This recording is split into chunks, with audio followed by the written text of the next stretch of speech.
पिछले एपिसोड में हमने देखा कि पूरे स्कूल में पता चल गया है कि मिचेल ब्यूटी कॉन्टेस्ट में हिस्सा ले रही है और इसी क्रम में लेनार्ड को भी पता चल जाता है। अब आगे लेनार्ड से वह लड़की पूछती है कि क्या तुमने मिचेल से बात की है इस बारे में, तो लेनार्ड बताता है कि मुझे पता नहीं है, वह मुझसे 1 हफ्ते से बिना किसी कारण से ही बोलना बंद कर चुकी है। और यही कहते हुए वो वहां से निकल जाता है। अब अगले हमें सीन में दिखाया जाता है कि येना और उसकी दोस्त लेनार्ड के बारे में बात कर रहे होते हैं कि वह मिचेल से बातचीत नहीं कर रहा है, हो सकता है उसे छोड़ दिया है। तभी येना के इंसिस्ट करने पर वह इन बातों को बंद कर देती है। अब वो लोग बात कर रहे होते हैं मिचेल के ब्यूटी कॉन्टेस्ट में पार्टिसिपेशन को लेकर के कि उसे अभी तक 500 वोट मिले हैं और तुम्हें 3000 वोट मिले हैं, जिसे कैचअप करना बहुत ज्यादा मुश्किल होगा, तो उसके लिए कोई कुछ परेशान होने की जरूरत नहीं है। और तुम्हारा भाई बेंजामिन भी तुम्हारे लिए कुछ बढ़िया प्लान कर रहा है, जिससे येना खुश हो जाती है और उसे बताती है मुझे इन सब चीजों से कोई फर्क नहीं पड़ता है और मुझे पता है कि मेरा भाई कुछ जरूर करेगा। जिससे खुश होकर के दोस्त बताती है कि मुझे भी तुम्हारे जैसे बड़े भाई चाहिए होते हैं। इतने में येना कहती है कि मुझे अब चलना चाहिए, मेरा बड़ा भाई आ रहा है मुझे पिकअप करने, मुझे अपना बैग वैग भर लेना चाहिए। कुछ समय बाद हमें दिखाया जाता है कि मिचेल का बड़ा भाई जेम्स और बेंजामिन दोनों साथ में चलते हुए आ रहे होते हैं और मिचेल का क्लासरूम पूछ रहे होते हैं। तभी रास्ते में उनको मिचेल मिल ही जाती है और वह मिचेल को देखते हैं और तभी मिचेल उनको देख करके परेशान हो जाती है और अजीब सा मुंह बनाती है, जिसे जेम्स देखता है कि मिचेल घर नहीं आकर के बहुत ज्यादा खुश है, तो कोई बात नहीं, बहुत बढ़िया है, लेकिन फिर भी उसे अपने साथ घर ले जाना चाहता है। इसीलिए वह उससे बातें करता है कि चलो चलते चलते बात करते हैं और तभी कहता है कि अगर तुम चाहो तो मैं तुम्हें हॉटपॉट ले जा सकता हूँ। लेकिन मिचेल कहती है कि हॉटपॉट मेरा पसंदीदा नहीं है, वो येना को पसंद है, उसको लेके जाओ। और जेम्स जिससे परेशान हो जाता है और कहता है कोई बात नहीं, अब तुम मेरे साथ खाने पर चलो या फिर जो तुम्हें अच्छा लगे वो करो, घर पे मॉम वगैरह बहुत ज्यादा परेशान है। जिससे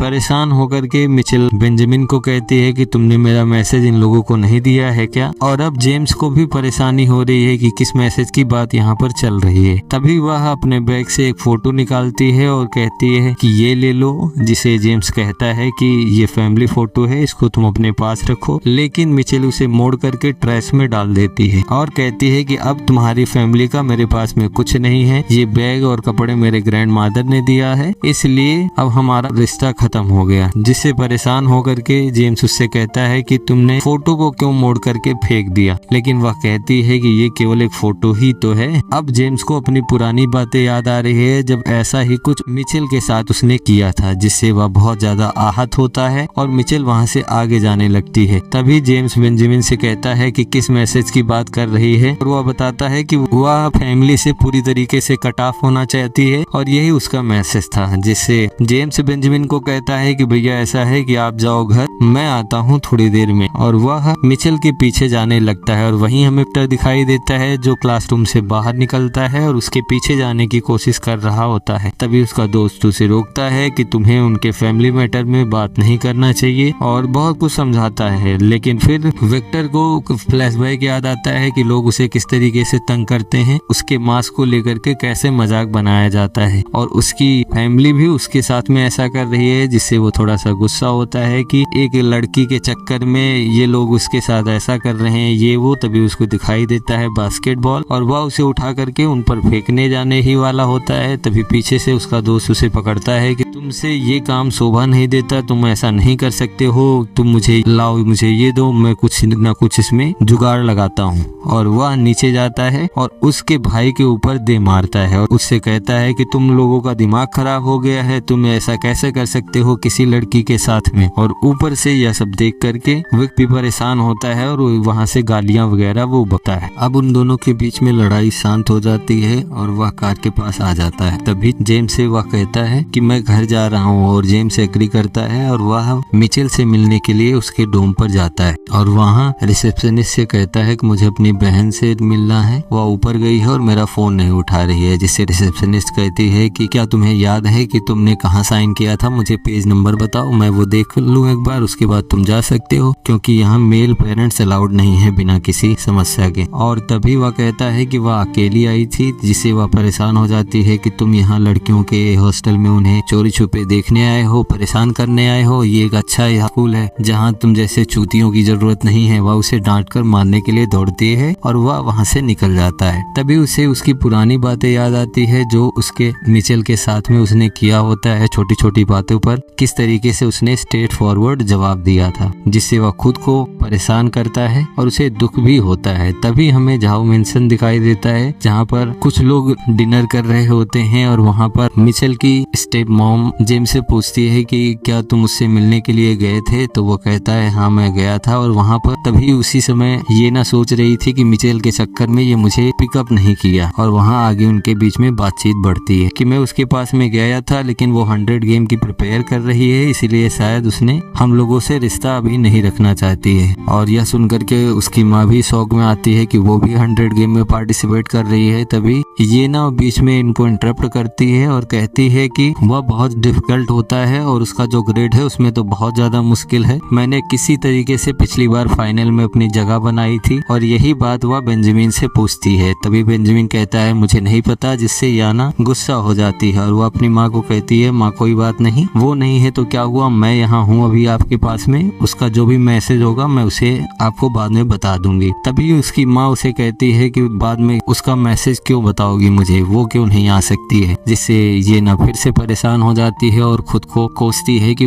मिचेल की वजह से एक बार फिर से मुझे इन लोगों के बीच में निगलेक्ट किया जा रहा है। और ठीक उसी समय पर हमें मॉल का सीन दिखाया जाता है जहाँ पर विक्टर अपने दोस्त को जबरदस्ती मॉल घुमाने ले गया होता है और वह उसे बार बार रोकता है, लेकिन वो कहता है कि तुम्हें शर्म नहीं आती, वो लड़की बेचारी 2 ही कपड़े में अपना पूरा जीवन निकाल रही है, उसका पूरा घर वाले उसे छोड़ चुके हैं और तुम्हें अपने घर की पड़ी है। तब उसका दोस्त पूछता है कि कौन सी लड़की, तो वह बताता है कि वही मिनाको, उसका सही नाम भी नहीं लेता है, और कहता है कि जो मुझे परेशान कर रही है, मेरे पीछे पड़ी हुई है। आज सुबह सुबह उसने मेरा होमवर्क किया और होमवर्क करने के बाद उसकी आंखें झपक रही थी, वह मुझे आंख मारने की कोशिश कर रही थी। उसने मेरी मदद की है, मैं भी एक अच्छे आदमी की तरह उसे कुछ रिटर्न में कुछ देना चाहता हूँ और मैं इतना ज्यादा रूड भी नहीं बनना चाहता हूँ। तो वह मन ही मन में सोचता है कि तुम हमेशा से रूड थे, आज तुम्हें मैनर की कहाँ से पड़ी है। और यही सोचते हुए वो आगे पहुँचते हैं और रिसेप्शनिस्ट मिस्टर फू को जानती होती है और वह उनका स्वागत करती है। और तभी मिस्टर फू लेडीज कोच में पड़े हुए सारे सामान को उसे पैक करने के लिए कहता है और तब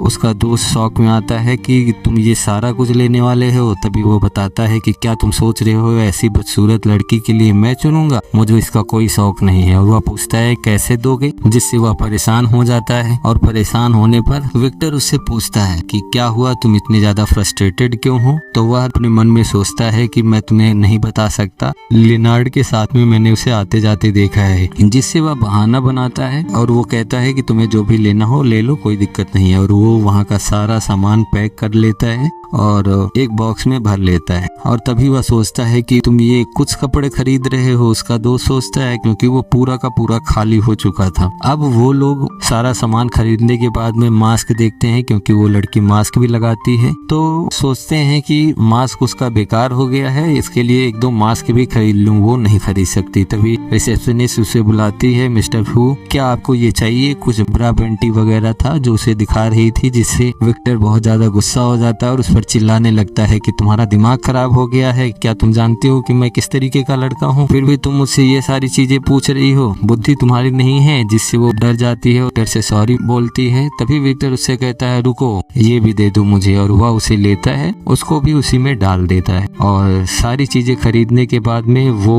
निकलने की कोशिश करता है और कहता है चलो ये सारा का सारा बिल मैं जैकी के ऊपर फोड़ने वाला हूँ, और वो उसके नाम पर बिल कटवा करके निकल जाता है। वह रिसेप्शनिस्ट भी खुश थी कि मिस्टर फू किसी को डेट कर रहे हैं। और आगे वो जैसे ही बाहर निकलते हैं तो उसका दोस्त उससे पूछता है कि क्या तुम्हें सच में लगता है कि तुम्हें उस लड़की से कोई मतलब नहीं है। तो वह उसे देखता है और कहता है मैं उसे बिल्कुल भी पसंद नहीं करता हूँ, वो एकदम से बेकार लड़की है, मैं केवल उसका एहसान वापस कर रहा हूँ और कुछ नहीं कर रहा हूँ, तुम अपना ज्यादा दिमाग मत चलाओ। अब वो दोनों मॉल से बाहर आ चुके होते हैं और उनके पास में बहुत सारा सामान होता है, जिससे परेशान होकर के उसका दोस्त उसे खरी खोटी सुनाता है कि पूरा का पूरा मॉल ही खरीद लेना था, इतने कम कपड़े क्यों खरीदे हो और तुम इन सब चीजों को कैसे करोगे, तुम्हारी कार कहाँ है, कब तक आने वाली है। लेकिन विकी उसे कहता है कोई बात नहीं, मेरी मॉम और मेरी बहन देश में वापस आ चुकी हैं, तो मुझे उनके साथ में थोड़ा टाइम स्पेंड करना होगा, ये सारा का सारा सामान तुम लेकर के रखो। जिससे वह परेशान हो जाता है कि मैं इसे कैसे रखूंगा, कैसे करूंगा, और इतने में ही गाड़ी आ जाती है। विकी उसमें बैठता है और कहता है मूर्ख आदमी, तुम बता देना कि इसको तुम जीते हो, और वो वहां से निकल जाता है और सारे सामान के साथ में उसका दोस्त वहीं खड़ा होता है। फिर वो भी किसी तरीके से खुद को घर लेकर के चला जाता है। अब अगले दिन की लाइब्रेरी का सीन हमें दिखाया जाता है, जहाँ पर वह अपने सिस्टम के साथ में बात कर रही होती है कि मुझे अपने पेपर को कंप्लीट करना है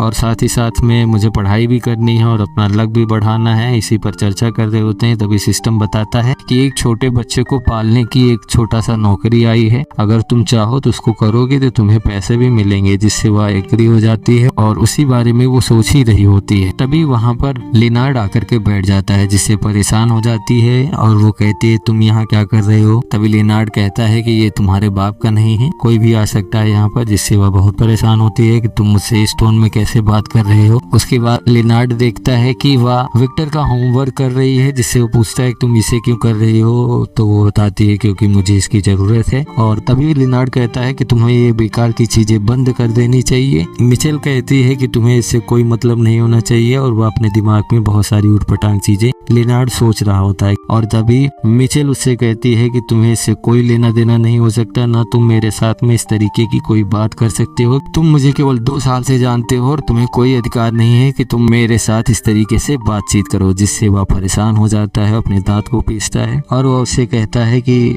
केवल हम तुमको 2 साल से जानते हैं, हमारे बीच में कुछ नहीं है, प्यार वगैरह, और भी कुछ कहना चाहता है। लेकिन तभी मिचेल वहां से उठती है और अपने सीट को बदल लेती है, जिससे वह बहुत परेशान हो जाता है। और उसी समय वहां पर विक्टर और उसका दोस्त भी आ जाता है। विक्टर का दोस्त उन दोनों को देख करके शौक में आ जाता है और वह चाहता है कि विक्टर अंदर ना जाए। वह बहुत ज्यादा प्रयास करता है कि तुम्हारे हाथ में क्या लगा है, तुम्हें कुछ खाना वाना खा लेना चाहिए, लेकिन वह नहीं मानता कि चलो उधर हम चलते हैं, उसके बाद में देखा जाएगा। और विक्टर अपनी जेब में कुछ चीजें छुपा रहा होता है। उसका दोस्त उसे बहुत ज्यादा रोकने का प्रयास करता है, लेकिन वो रुकता नहीं है और अंदर चला जाता है और सारा सामान टेबल पर रख देता है। और तभी उसका दोस्त बताता है मिचेल से कि ये सारी चीजें हमने इनाम में जीती हैं और ये लड़की की चीजें हैं, तो हमारे किसी काम की नहीं है, तो हमने सोचा कि तुम हमारी क्लासमेट हो, तुम्हें हम ये सारी चीजें दे दें। जिसे मिचेल नॉर्मल तरीके से अप्रोच करती है। और तभी विक्टर कहता है कि तुम बहुत ज्यादा ऊट-पटांग मत सोचना कि ये तुम्हारे लिए है, मैं तुम्हारा मदद कर रहा हूँ